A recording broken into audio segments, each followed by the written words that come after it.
Hello everyone, Microsoft Word video সিরিজের দ্বিতীয় পর্বে আপনাকে স্বাগতম।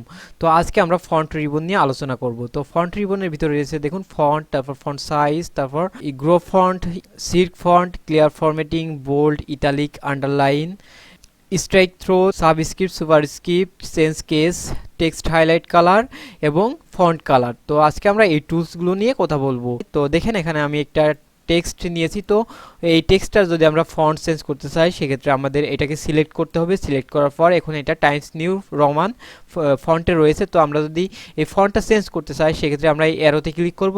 অ্যারোতে ক্লিক করার পর তো আমরা যে ফন্টটি সিলেক্ট করব এখান থেকে লেখাটি সেই ফন্ট অনুযায়ী হয়ে যাবে। তো দেখেন এখন আমাদের ফন্টটা চেঞ্জ হয়ে গেল। তো আমরা আবার টাইমস নিউ রোমান ফরম্যাটে ফিরে যাই। তো আমরা সবসময় ইংরেজি লেখার ক্ষেত্রে টাইমস নিউ রোমান ইউজ করব, কারণ এটা একটা স্ট্যান্ডার্ড ফন্ট। তো তারপর রয়েছে ফন্ট সাইজ। তো আমরা দেখেন এখানে 11 রয়েছে। তো আমরা যদি এই অ্যারোতে ক্লিক করি, অ্যারোতে ক্লিক করে আমরা যদি এই ফন্ট সাইজটা বাড়িয়ে দিই তাহলে দেখেন ফন্ট সাইজটা বেড়ে যাবে। তো আমরা চাইলে এখানে দেখেন 36 এর জায়গায় আমরা যদি 11 দিয়ে দিই তাহলে তারপর ইন্টারে যদি প্রেস করি দেখেন ফন্ট সাইজটা কমে গেল। তো আমরা এখানে চাইলে টাইপ করেও দিতে পারি অথবা আমরা এখান থেকে ফন্ট সাইজটা বাড়িয়ে অথবা কমিয়ে দিতে পারি। তো আশা করি আপনারা বুঝতে পেরেছেন। তো আমরা আরেকভাবে ফন্ট সাইজ বাড়াইতে পারি। দেখেন এখানে গ্রো ফন্ট, তো এটাতে ক্লিক করলে দেখেন আমাদের ফন্ট সাইজটা বেড়ে যাচ্ছে। তো আমরা তারপর যদি আমরা সিল্ক ফন্টে ক্লিক করি তাহলে আমাদের ফন্ট সাইজটা কমে যাবে। তো আশা করি আপনারা ফন্ট সাইজ সম্পর্কে বুঝতে পেরেছেন। তো আমরা যদি এটা কিবোর্ড থেকে শর্টকাটে করতে চাই সেক্ষেত্রে আপনারা কন্ট্রোল শিফট চেপে ধরে গ্রেটার দ্যান এবং লেস দ্যানে ক্লিক করলে এটা এই ফন্ট সাইজটা বাড়বে এবং কমবে। তো আশা করি আপনারা বুঝতে পেরেছেন। তারপর রয়েছে ক্লিয়ার ফরম্যাটিং। তো ক্লিয়ার ফরম্যাটিং দেখার জন্য আমরা এটাকে বোল্ড করে দিলাম, ইটালিক করে দিলাম, আন্ডারলাইন করে দিলাম এবং একটি টেক্সট কালার দিয়ে দিলাম। তো ক্লিয়ার ফরম্যাটিং মানে আপনি শুরুর দিকে টেক্সটটা যেভাবে লিখছিলেন ঠিক সেইভাবে হয়ে যাবে। তো আমরা যদি এটাকে ক্লিয়ার ফরম্যাটিং করতে চাই সেক্ষেত্রে আমরা এটাকে সিলেক্ট করব। সিলেক্ট করার পর এখানে দেখেন ক্লিয়ার ফরম্যাটিং। তো ক্লিয়ার ফরম্যাটিংয়ে ক্লিক করলে দেখেন আমার লেখাটি একদম আমি আগে যেভাবে লিখছিলাম ঠিক সেইভাবে চলে আসছে। তো আশা করি আপনারা ক্লিয়ার ফরম্যাটিংয়ের কাজ বুঝতে পেরেছেন। তো তারপরে রয়েছে বোল্ড। তো দেখেন এখানে বি এর মতো একটি আইকন রয়েছে। তো এটাতে যদি আমরা ক্লিক করি তাহলে এটা বোল্ড হয়ে যাবে, বোল্ড অর্থাৎ মোটা হয়ে যাবে।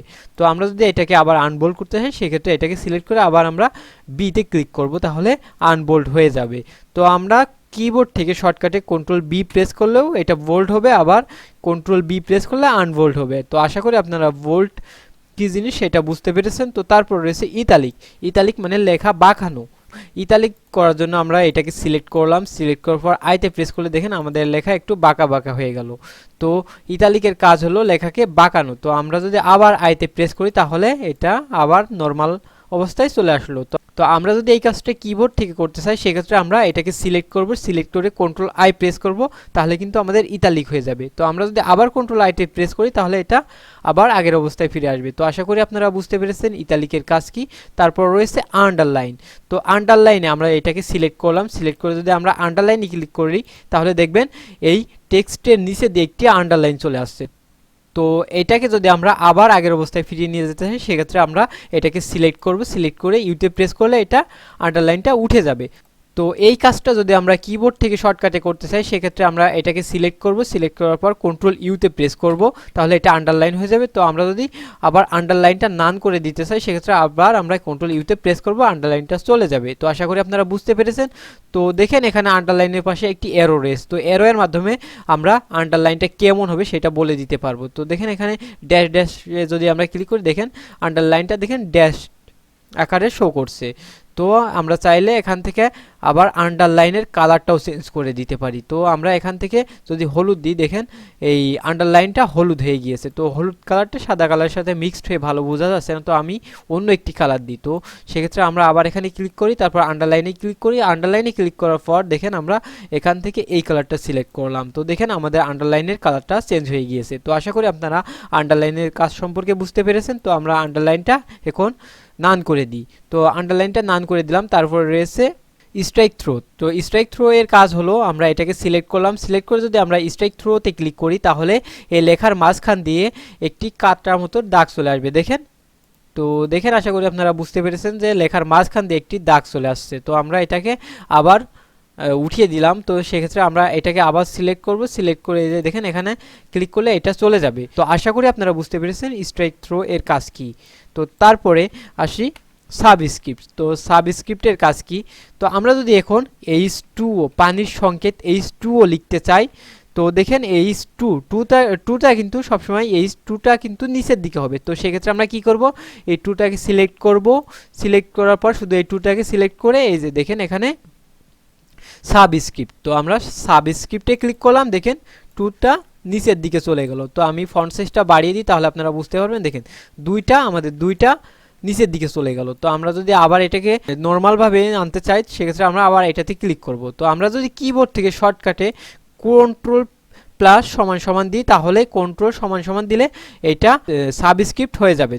তো আমরা যদি আবার এটাকে সাবস্ক্রিপ্ট থেকে নর্মাল টেক্সটে কনভার্ট করতে চাই সেক্ষেত্রে আমরা আবার কন্ট্রোল সমান সমান দিলে এটা নর্মাল টেক্সটে কনভার্ট হয়ে যাবে। তো আশা করি আপনারা সাবস্ক্রিপ্টের কাজ বুঝতে পেরেছেন। তো তারপর রয়েছে সুপারস্ক্রিপ্ট। তো আমরা বীজগণিতে দেখবেন অনেক সময় a square plus b square এগুলো লিখি। তো সেক্ষেত্রে আমরা কি করব, এই দুইটাকে সুপারস্ক্রিপ্ট করে দেব। তো সুপারস্ক্রিপ্টে ক্লিক করার পর দেখেন এই দুইটা উপরের দিকে চলে গেছে। তো আমরা এখন এটা কিন্তু কার্সারটা খেয়াল করেন, মাউসের কার্সারটা কিন্তু উপরেই রয়েছে। তো সেক্ষেত্রে আমরা আবার সুপারস্ক্রিপ্টটাকে নো সুপারস্ক্রিপ্ট করে দিলাম, করে দেওয়ার পরে a স্কোয়ার প্লাস, তো আমরা আবার b তারপর 2, তো দুইটাকে আমরা আবার উপরে দিতে চাচ্ছি সেক্ষেত্রে আমরা দুইটাকে সিলেক্ট করলাম, সিলেক্ট করে এই যে এখান থেকে আমরা সুপারস্ক্রিপ্ট করে নিলাম। তো দেখেন আমাদের দুইটা উপরের দিকে চলে গেল। তো আমরা যদি এটা কিবোর্ড থেকে শর্টকাটে করতে চাই তো সেক্ষেত্রে আমরা এটাকে সিলেক্ট করব, তারপর কন্ট্রোল শিফট প্লাস প্রেস করলে এটা সুপারস্ক্রিপ্ট হয়ে যাবে। তো এক ক্লিকে সুপারস্ক্রিপ্ট হবে এবং আরেক ক্লিকে সুপারস্ক্রিপ্ট থেকে নর্মাল টেক্সটে চলে আসবে। তো আশা করি আপনারা সুপারস্ক্রিপ্টের কাজ বুঝতে পেরেছেন। তো তারপরে রয়েছে কেস সেন্স। তো কেস সেন্স বলতে আমি এখানে কিছু লেখা লিখি। তো আমরা যদি এটাকে সিলেক্ট করে তারপরে এখান থেকে যদি কেস চেঞ্জ করে যদি আপার কেস দিয়ে দিই তাহলে দেখেন এই টেক্সটের সবগুলো লেটার ক্যাপিটাল লেটার হয়ে যাবে। তো আমরা যদি আবার এখান থেকে সিলেক্ট করে এটাকে যদি লোয়ার কেস করি তাহলে দেখেন সবগুলো স্মল লেটারের হয়ে যাবে। তো তারপর রয়েছে সেন্টেন্স কেস। তো সেন্টেন্স কেসে যদি আমরা ক্লিক করি তাহলে সেন্টেন্সের প্রথম ওয়ার্ডের প্রথম ক্যারেক্টারটা ক্যাপিটাল লেটারে হয়ে যাবে। তো আমরা যদি সেন্টেন্স কেসে ক্লিক করি দেখেন এখানে বাংলাদেশ ইজ মাই মাদারল্যান্ড। তো দেখেন এই সেন্টেন্সের প্রথম ক্যারেক্টারটা ক্যাপিটাল লেটারে কনভার্ট হয়ে গিয়েছে। তো তারপর রয়েছে এখানে আরেকটি কেস রয়েছে, সেটা হলো টগল কেস।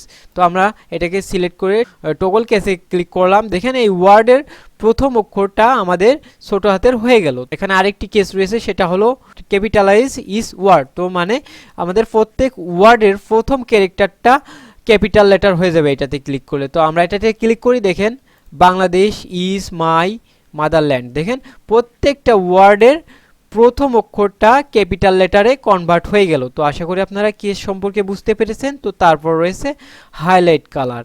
তো আমরা যদি এই বাংলাদেশটাকে হাইলাইট করতে চাই সেক্ষেত্রে আমরা এটাকে সিলেক্ট করব, সিলেক্ট করে যে হাইলাইট কালারে যদি ক্লিক করি দেখেন এই বাংলাদেশটা হাইলাইট কালারে হয়ে গেল। তো আমরা চাইলে এখান থেকে আমরা এই হাইলাইট কালারটা এই অ্যারোতে ক্লিক করে হাইলাইট কালারের কালারটা চেঞ্জ করতে পারি। দেখেন এখান থেকে আমরা খুব সহজেই হাইলাইট কালারগুলো চেঞ্জ করে দিতে পারবো। তো তারপরে রয়েছে ফন্ট কালার। তো দেখেন আমরা এই মাদারল্যান্ডটাকে সিলেক্ট করলাম, সিলেক্ট করে আমরা যদি এই ফন্টে এই লেখার কালারটা চেঞ্জ করে দিতে চাই সেক্ষেত্রে আমরা এই অ্যারোতে ক্লিক করব, অ্যারোতে ক্লিক করে এখান থেকে আমরা যে কোনো একটা কালার দিয়ে দিলাম, দেখেন এই ফন্ট কালারটা চেঞ্জ হয়ে যাচ্ছে। তো আশা করি আপনারা এই ফন্ট রিবনের সকল টুলস সম্পর্কে সম্পূর্ণ ধারণা লাভ করেছেন। তো আজকের ভিডিওটি এই পর্যন্তই ছিল। সবাই ভালো থাকবেন, সুস্থ থাকবেন, আল্লাহ হাফেজ।